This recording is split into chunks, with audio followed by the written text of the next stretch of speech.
د ټولو په دې سر خلاصیږي، د هر عاقل بالغ په دې سر خلاصیږي چې د افغانستان پر خلاف، د دې مظلومانو پر خلاف دغه روان وحشت، دغه روان ظلم، ناحق وژنه، د بل پر حریم باندې ناجائز تجاوز، دا د بل په اشاره، د بل در تسلط لاندې د کرایې نیول سوی جنگ دی.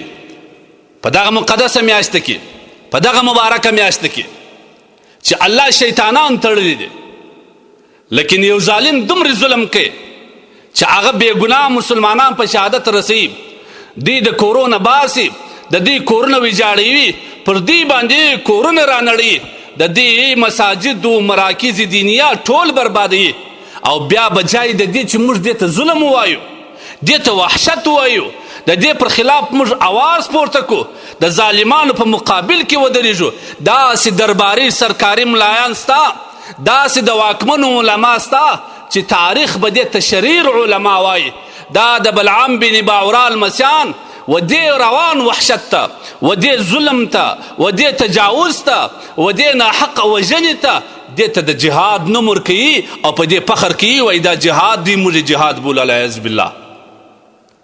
دا د اسلام د یو سپیڅلي رکن جهاد سره ډېر ستر خیانت دی، دا په هغه کې تحریف دی، دا د اسلام د اهل اسلام سره ظلم او خیانت دی.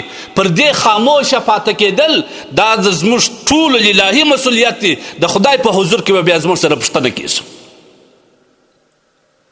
دا سرکاري ملایان، دا درباري علما، دا په هر وخت کې سه، دا غلام ملایان، دا دغه ناحقه وژنه د خپلو شخصي اهدافو دپاره، د خپلو بادارانو کې د ځان د مقبولیت دپاره دې ته د جهاد فتوا ورکوي.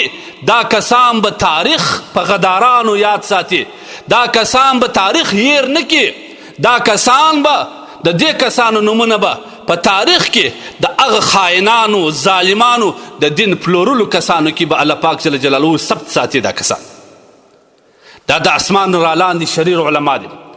د 1900 کاله وړاندې د الله رسول پیشنګویي کړې ده چې زما پر امت زمانه راځي، د اسلام به یوازې نوم پاتې، د قرآن به یوازې حروف رسم پاتې، د مساجدو به یوازې تعمیرات پاتې.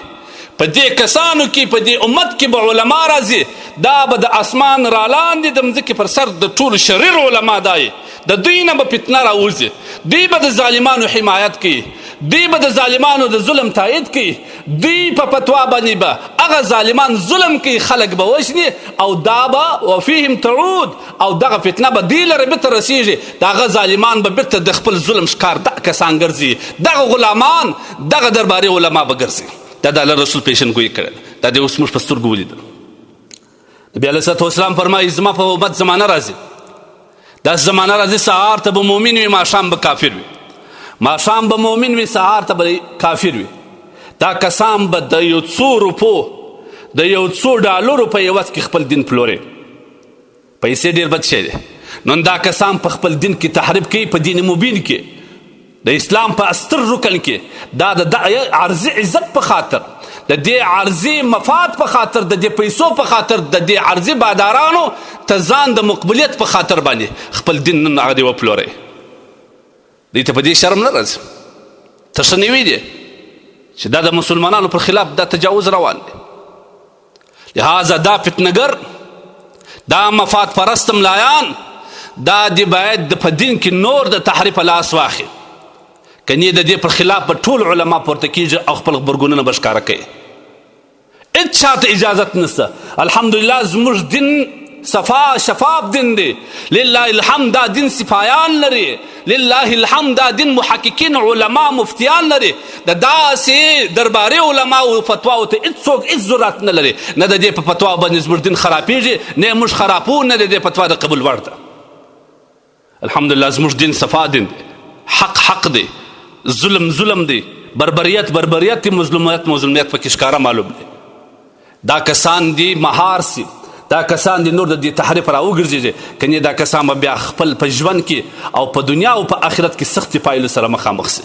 الله به داسې ذلیله ویني، د هغه ظالمانو د ظلم ښکار به بیا دا کسان وي، د هغه ظالمان به بیا په دې پر سر دبوي او پر د هغه ځای به ختموي مرداروي.